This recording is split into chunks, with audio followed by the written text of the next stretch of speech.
Hi hello welcome to our channel me Nivas Valmiki. Cosmic vastu series లో ఈ రోజు episode 3 అంటే పార్ట్ 3 వీడియో యొక్క కంటెంట్ ని చూడబోతున్నాం. ఈ యొక్క కాస్మిక్ వాస్తులో అసలు మూల సిద్ధాంతాలు ఏంటి అంటే ఏ సిద్ధాంతాలని ఏ థీరీస్ ని బేస్డ్ గా చేసుకొని ఈ యొక్క కాస్మిక్ వాస్తు సిద్ధాంతం ఏర్పరచబడింది అనే ప్రాథమిక అవగాహన మొదటగా మనకు రావాలి. అందుకు ఈ యొక్క కాస్మిక్ వాస్తు సిద్ధాంతానికి ఉపయోగించబడినటువంటి మూల సిద్ధాంతాలు ఏంటనేది ఒకసారి లిస్ట్ అవుట్ చూద్దామండి. మొదటిగా భూ అయస్కాంత క్షేత్ర సిద్ధాంతం. నెంబర్ 1 భూ అయస్కాంత క్షేత్ర సిద్ధాంతం. 2 వైబ్రేషన్ సిద్ధాంతం. 3 కాస్మిక్ శక్తి సిద్ధాంతం. 4 ఖగోళ తంత్ర సిద్ధాంతం. 5 భౌతిక శాస్త్ర సిద్ధాంతాలు కొన్ని. 6 నక్షత్ర సిద్ధాంతం. 7 గర్భనాభి సిద్ధాంతం. 8 సూర్యశక్తి సిద్ధాంతం. 9 ఇలాంటివి ఇంకా అనేక ఇతర శాస్త్రాల నుండి తీసుకొనబడిన ఎన్నో సిద్ధాంతాలు. ఇవి బేసిక్ ప్రధానంగా భూయస్కాంత క్షేత్ర సిద్ధాంతం, వైబ్రేషన్ శక్తి సిద్ధాంతం, కాస్మిక్ శక్తి సిద్ధాంతం, ఖగోళ తంత్ర సిద్ధాంతం, భౌతిక శాస్త్ర సిద్ధాంతాలు, నక్షత్ర సిద్ధాంతం, గర్భనాభి సిద్ధాంతం, తర్వాత సూర్యశక్తి సిద్ధాంతం. ఇవి ప్రధానంగా. వీటికి తోడు ఎన్నో ఇతర శాస్త్రాల నుండి ఎన్నో మూల సిద్ధాంతాలను తీసుకొని వాటన్నిటి మీద ఈ యొక్క కాస్మిక్ వాస్తు సిద్ధాంతం అనేది ఏర్పరచబడింది. ఇది మనకి మొదటగా తెలియాలి. ఈ యొక్క కాస్మిక్ వాస్తులోకి ఎంటర్ అవబోయేటప్పుడు దానికి ఉపయోగించినటువంటి మూల సిద్ధాంతాలని మనం ఒకసారి గుర్తు చేసుకోవాలి. భూమికి ఒక బలమైన అయస్కాంత క్షేత్రం ఉంది. ఇది ఎంతవరకు వ్యాపించి ఉంటుంది అంటే భూమి నుండి 66,000 మైళ్ళ దూరం వ్యాపించి ఉంటుంది. అంటే 1,06,000 కిలోమీటర్ల వ్యాపించి ఉంటుంది. అంటే ఒక మైల్ అంటే 1.606 కిలోమీటర్లు సుమారుగా. సో 66,000 మైళ్ళు లేదా 1,06,000 కిలోమీటర్లు ఈ యొక్క భూమి నుండి భూమి అయస్కాంత క్షేత్రం వ్యాపించి ఉంటుంది. అంటే అంత విశాలంగా వ్యాపించి ఉంటుంది. అయితే భూమికి ఇది భూమి అనుకుంటే సహజంగా భూమికి ఉత్తర దక్షిణ ధృవాలు ఉంటాయి. భూమికి ఉత్తర దక్షిణ ధృవాలు ఉంటాయి. అలాగే అయస్కాంత ధృవాలు కూడా ఉంటాయి. ఈ భూమి మీద అయస్కాంత ధృవాలు కూడా ఉంటాయి. ఈ యొక్క భూమి యొక్క ధృవాలని ఈ యొక్క అయస్కాంత ధృవాలు అంటే భూ అయస్కాంత ధృవాలు రెండూ కూడా పరస్పరం మారుతూ ఉంటాయి. ఇక్కడ NS ఉంది, ఇక్కడ SN ఉంటుంది. మరి ఇది కంప్లీట్ గా మారినప్పుడు ఇది NS అవుతుంది, ఇది SN అవుతుంది. అంటే ఇలా భూ అయస్కాంత ధృవాలు తరచూ మారుతూ ఉంటాయి. ఈ మొత్తాన్ని భూ అయస్కాంత క్షేత్రము అంటారు. ఈ యొక్క భూ అయస్కాంత పరిధిలో ఒక బద్ధయస్కాంతాన్ని వేలాడదీస్తే, ఇది ఒక బద్ధయస్కాంతం అనుకోండి, దీన్ని వేలాడదీశాం. ఇది ఏ డైరెక్షన్ లో వేలాడదీసినా కూడా ఈ యొక్క భూ అయస్కాంత క్షేత్రం యొక్క సరళ రేఖ వైపు దీన్ని తిప్పుకుంటుంది. అంటే భూయస్కాంత క్షేత్రంలో ఉత్తర దక్షిణ ఒక సరళ రేఖ లాగుంటే ఇక్కడ ఈ ప్రాంతంలో ఎక్కడ మీరు ఒక బద్ధయస్కాంతాన్ని వేలాడదీసినా, ఏ యాంగిల్లో వేలాడదీసినా దీనిని ఈ యొక్క ఉత్తర దక్షిణ ధృవాల సరళ రేఖకు అనుగుణంగా తీసుకుంటుంది. అందుకే మనం దిక్చూసిని గనక గమనించినట్లయితే దిక్చూసిని మీరు ఎలా తిప్పినా సరే అవి భూమి యొక్క ఉత్తర దక్షిణ ధృవాలనే సూచిస్తూ ఒక సరళ రేఖలాగా ఉంటుంది మనకి దిక్చూసిలో. అంటే ఇక్కడ మీరు బద్ధయస్కాంతాన్ని ఏ యాంగిల్లో వేలాడదీసినా ఈ యొక్క భూమి యొక్క ఉత్తర ధ్రువం వచ్చేసి ఈ బద్ధయస్కాంతం యొక్క దక్షిణ ధ్రువాన్ని ఇటువైపు తీసుకుంటుంది. దాని యొక్క భూమి యొక్క దక్షిణ ధ్రువం ఈ యొక్క బద్ధయస్కాంతపు ఉత్తర ధ్రువాన్ని తన వైపు తిప్పుకుంటుంది. ఇక్కడ చూడండి, ఇలా ఉత్తర దక్షిణంగా గనక ఈ యొక్క బద్ధయస్కాంతాన్ని వేలాడదీస్తే అది భూమి యొక్క ఈ యొక్క అయస్కాంత క్షేత్రం ఏం చేస్తుంది, ఈ సరళ రేఖ వైపు దీన్ని ఈ ఉత్తరం ఈ దక్షిణాన్ని తీసుకుంటుంది. అంటే ఈ యొక్క బద్ధయస్కాంతం యొక్క దక్షిణ కొన భూమి యొక్క ఉత్తరాన్ని సూచిస్తుంది. మీకు దిక్సూచిలో కూడా సేమ్ ఇలాగే సూచిస్తూ ఉంటుంది. ఈ సృష్టిలోని ప్రతి వస్తువు కూడా ఎంతో కొంత అయస్కాంత ధర్మాలని కలిగి ఉంటుంది. అయితే ఈ అయస్కాంత ధర్మాలను బట్టి వస్తువుల్ని మూడు రకాలుగా విభజించవచ్చు. ఒకటి ఫెరోమాగ్నెటిక్ వస్తువులు, రెండు పారామాగ్నెటిక్ వస్తువులు, మూడు డయామాగ్నెటిక్ వస్తువులు. ఈ ఫెరోమాగ్నెటిక్ వస్తువులు కంప్లీట్ గా అయస్కాంత ధర్మాలను కలిగి ఉంటాయి. ఈ పారామాగ్నెటిక్ వస్తువులు కొంతవరకు అయస్కాంత ధర్మాలను కలిగి ఉంటాయి. ఈ డయామాగ్నెటిక్ వస్తువులు అస్సలు అయస్కాంత ధర్మాలను కలిగి ఉండవు, చాలా తక్కువ అన్నమాట, లెస్. అయితే మనం ఇప్పుడు దేని గురించి మాట్లాడుకుంటున్నాం? గృహం గురించి మాట్లాడుకుంటున్నాం, బిల్డింగ్ గురించి. ఈ బిల్డింగ్ అనేది పారామాగ్నెటిక్ వస్తువుల్లోకి చెందుతుంది. అంటే కొంతవరకు అయస్కాంత ధర్మాలను కలిగి ఉంటుంది. ఏది? మనం నిర్మించుకునే గృహం కొంతవరకు అయస్కాంత ధర్మాలని కలిగి ఉంటుంది. అయితే ఇక్కడ మనం నిర్మించుకోబోయే గృహం అంటే బిల్డింగ్ అనేది పారామాగ్నెటిక్ వస్తువులకి చెందినప్పటికీ ఆ గృహాన్ని నిర్మించడానికి వాడే వస్తువులన్నీ ఉంటాయి. అంటే ఫెరోమాగ్నెటిక్ ఉంటాయి, పారామాగ్నెటిక్ ఉంటాయి, డయామాగ్నెటిక్ ఉంటాయి, అన్ని రకాలు ఉంటాయి. అంటే కంప్లీట్ గా అయస్కాంత ధర్మాలు కలిగిన వస్తువులు ఉంటాయి, కొంతమేర అయస్కాంత ధర్మాలు కలిగిన వస్తువులు ఉంటాయి, అసలు అయస్కాంత ధర్మాలు చాలా లెస్ గా ఉన్న వస్తువులు ఉంటాయి. ఈ మూడు కలిగి ఉన్నదే గృహం. కాబట్టి గృహం అనేది కొంతవరకు అయస్కాంత ధర్మాలని కలిగి ఉంటుంది. కాబట్టి పారామాగ్నెటిక్ వస్తువుల్లో ఒక వస్తువుగా మనం గృహాన్ని చెప్పుకోవచ్చు. ఇప్పుడు చూసినట్లయితే భూమి పైన గాని ఏ ఇతర గ్రహం పైన గాని ఈ వస్తువులన్నిటికీ ఒకే రసాయనిక ధర్మాలు ఉంటాయి. అంటే ఇప్పుడు మనం గృహానికి వాడేటువంటి ఐరన్ కానీ, లేదా రాయి కానీ, ఇటుక గాని, సిమెంట్ కానీ, ఈ వస్తువులన్నీ కూడా మనం భూమి పైన గాని ఏ ఇతర గ్రహాల పైన గాని ఒకే రసాయనిక ధర్మాలను కలిగి ఉంటాయి. కాబట్టి ఈ వస్తువుల్ని ఇలా అయస్కాంత ధర్మాలను బట్టి విభజించడమే కాకుండా కాస్మో రసాయనిక విభజన ద్వారా కూడా విభజించవచ్చు అన్నమాట. ఇది కాస్మిక్ వాస్తులో చాలా ముఖ్యమైనటువంటి విషయం. ఎందుకంటే ఎందుకు కాస్మిక్ వాస్తు గృహాల పైన పనిచేస్తుంది అని చెప్పడానికి గృహానికి ఉపయోగించేటువంటి వస్తువులన్నీ భూగ్రహంపై ఉన్నా వేరే గ్రహంపై ఉన్నా కూడా ఒకే రసాయనిక ధర్మాలనే కలిగి ఉంటాయి. ఓకే, కాబట్టి వాటిని ఇలా అయస్కాంత ధర్మాలను బట్టి విభజించడమే కాకుండా కాస్మో రసాయనిక విభజన ద్వారా కూడా వాటిని విభజించటం జరిగింది. కారణం మన భూమిపై అవే వస్తువులతో మనం నిర్మాణం చేపడుతున్నాం. కాబట్టి ఇతర గ్రహాల నుండి, అంతరిక్షంలోని ఇతర గ్రహాల నుండి, ఇతర నక్షత్రాల నుండి, ఇతర నక్షత్ర మండలాల నుండి వచ్చేటువంటి అయస్కాంత కిరణాలు, విద్యుదయస్కాంత కిరణాలు, కాస్మిక్ కిరణాల ప్రభావానికి ఈ యొక్క వస్తువులన్నీ లోబడి ఉంటాయి. కాబట్టి గృహము కూడా అందుకు లోబడి ఉంటుంది అనేది ఇక్కడ మనం గమనించదగినటువంటి విషయం. సో కాస్మిక్ రేస్ అంతరిక్షం నుంచి అనేక ఇతర గ్రహాల, ఇతర నక్షత్రాల మండలాల నుంచి వచ్చేటువంటి కాస్మిక్ రేస్ కి మన గృహములో నిర్మించేటువంటి అన్ని పదార్థాలు, వస్తువులు కూడా స్పందిస్తాయి, ప్రకంపిస్తాయి అనేది నిజమైన విషయం. మనందరం అంగీకరించాల్సిన సైంటిఫిక్ రీజన్ అది. సో మనం కాస్మిక్ రేసు మన భవనంపై పడి వక్రీభవనం చెంది కొంత నెగిటివ్ భూమిలో కొంత నెగిటివ్ మన హౌస్ లోకి వస్తుందని మనం గతంలో చెప్పుకున్నాం కదా. ఇదే కారణం. ఈ రీజన్ వల్లే మనకి ఆ సిద్ధాంతం అనేది రుజువు చూపిస్తుంది నిజమని. సో మనం గృహంలో నిర్మించబడిన ఈ వస్తువులన్నీ కూడా ఇతర గ్రహాల, ఇతర నక్షత్రాల మండలాల నుంచి వచ్చేటువంటి అయస్కాంత, విద్యుదయస్కాంత కిరణాలకి ప్రకంపిస్తాయి, స్పందిస్తాయి. సో వాటికి అనుగుణంగా ఆ యొక్క సిద్ధాంతాలతో, ఆ యొక్క థీరీస్ తో గనక మనం ఇంటి నిర్మాణం జరగకపోతే ఖచ్చితంగా ఆ యొక్క స్పందన అనేది నెగిటివ్ గా ఉంటుంది.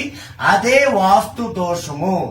సరే, మరొక ముఖ్యమైన విషయం, మనం ఒక బద్దయస్కాంతాన్ని వేలాడదీసినప్పుడు అది భూమి తన సరళ రేఖ వైపు తిప్పుకున్నప్పుడు అది వస్తుంది. కానీ ఊరుకుంటుందా వచ్చేది? అంటే అదేమి స్పందించదంటే స్పందిస్తుంది, ప్రతిఘటిస్తుంది. భూమి ఏమో దాన్ని లాక్కుంటుంది తన వైపుకి. ఎందుకంటే భూమి పెద్ద శక్తి వలయం కాబట్టి. మనం చెప్పుకున్నాం 66,000 మైళ్లు విస్తరించి ఉంది భూ అయస్కాంత క్షేత్రం. మరి అంత ఉంది కాబట్టి మనం ఒక చిన్న, మన ఎన్ని కిలోమీటర్లు బద్దయస్కాంతం పెట్టే చిన్నదే కదా భూమికి. కాబట్టి దాని వైపు లాక్కుంటుంది కదా అని అది కాముగా వచ్చేయదు, అది ప్రతిఘటిస్తూ ఉంటుంది. అంటే భూమి అయస్కాంత క్షేత్ర సరళ రేఖ వైపు రావడానికి ఒప్పుకోదు, ప్రతిఘటిస్తూ ఉంటుంది అన్నమాట. ఈ ప్రతిఘటన శక్తిని రెసిస్టింగ్ పవర్ అంటారు. Resisting power.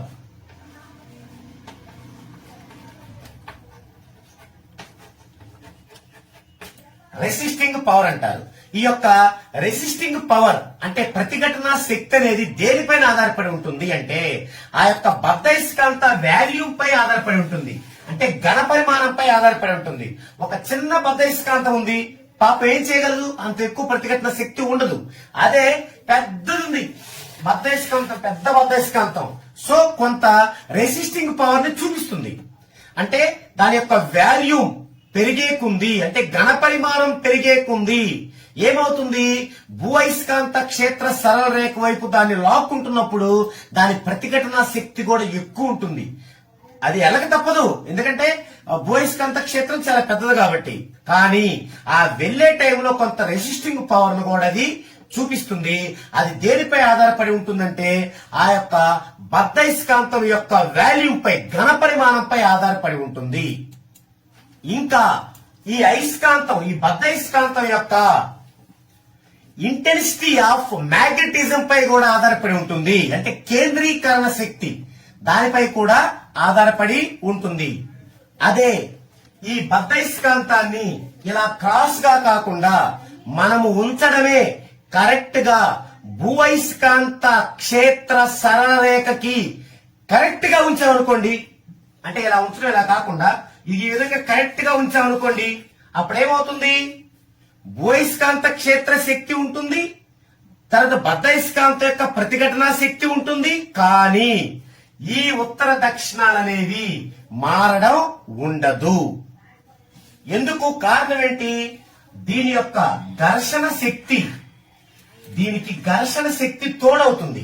ఇప్పుడు ఎలా పడితే అలా ఉంటే కొంత ఘర్షణ శక్తి ఉంటుంది కదా, అంటే రెసిస్టింగ్ పవర్ ఉంటుంది కదా, అదేంటి పోవాలా వద్దా పోవాలా వద్దా పోవాలా వద్దా అనే ఒక డైలమాలో ఉంటుంది.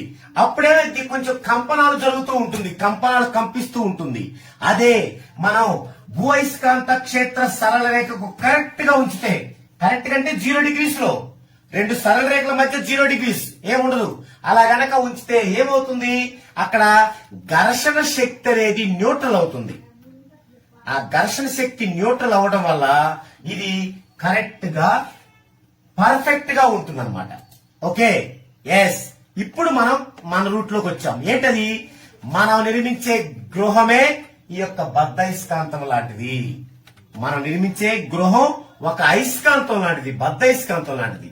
దానిని ఎలా పడితే అలా, ఏది చతురస్రంగా ఉంటే సరిపోతుంది, దీర్ఘ చతురస్రంగా ఉంటే సరిపోతుంది, సూర్యుడు వస్తున్నాడు కాబట్టి తూర్పు, ఇలా గనక మన సాంప్రదాయ జ్యోతిష్యం ప్రకారం గనక మనం సరిపెట్టుకుంటే అక్కడే మనం పప్పులో కాలేసినట్లు, ఆ విధంగానే మనం భారీగా నష్టపోతున్నాము. అదే మనం ఖచ్చితంగా ఉత్తర దక్షిణ ధ్రువాలుగా మనకి ఇంటికి ఉత్తర దక్షిణంగా ఒక సరళ రేఖను గీస్తే ఆ సరళ రేఖకు 0 degrees లో గనక మన గృహాన్ని నిర్మించుకున్నట్లయితే, లేదా 135,315 లో గనక, ఏది వైజాగ్ లో విశాఖపట్నంలో సాయినాథుని టెంపుల్ లాగా ఇలా గనక నిర్మించుకున్నట్లయితే ఈ యొక్క ప్రతిఘటన శక్తి ఉండదు.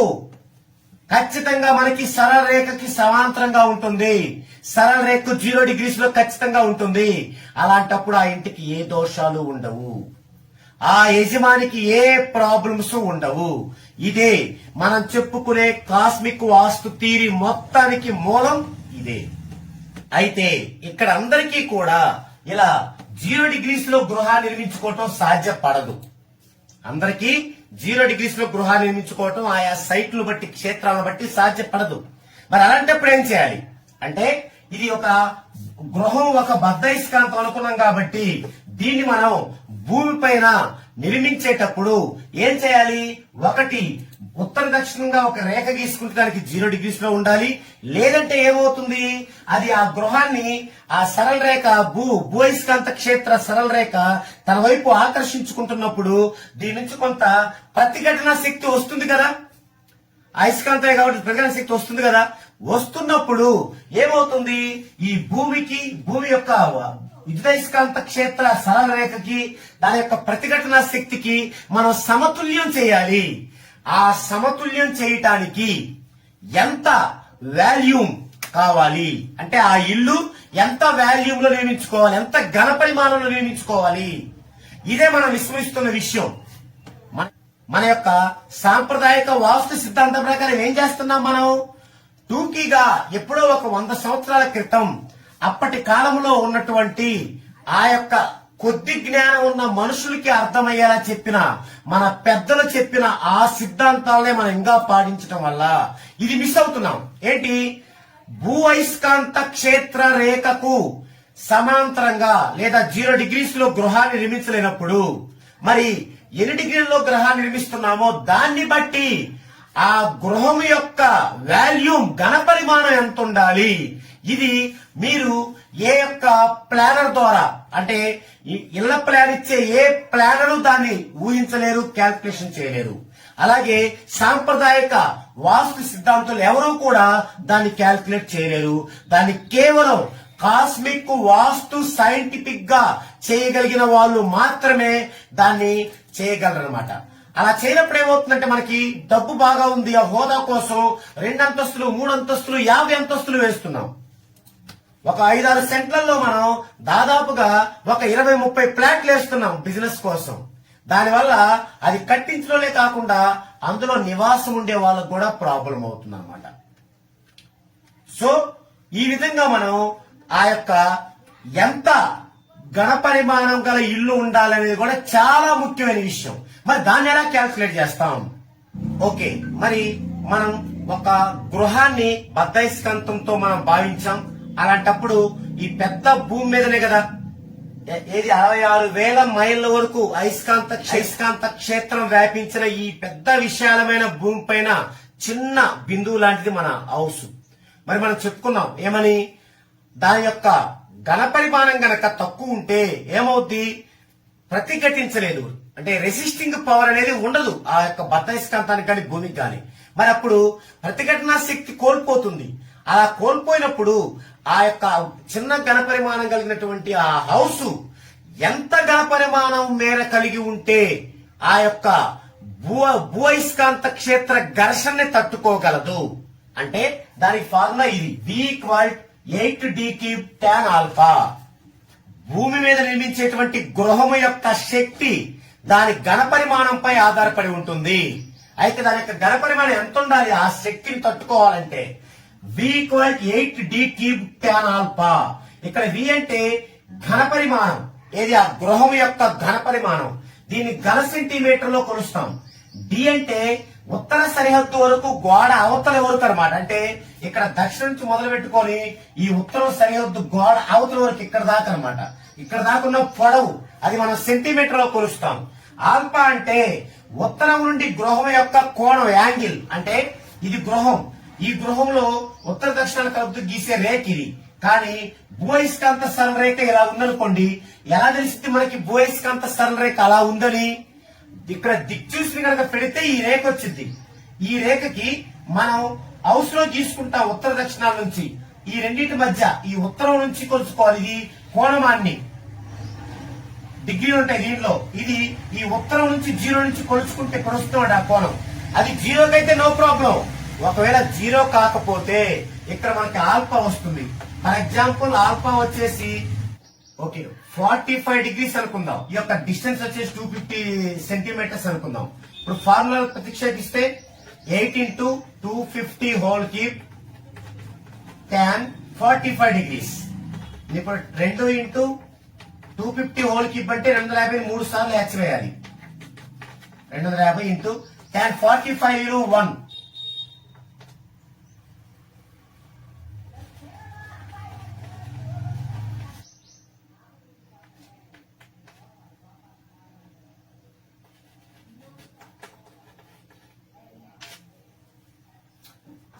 సో 12,50,00,000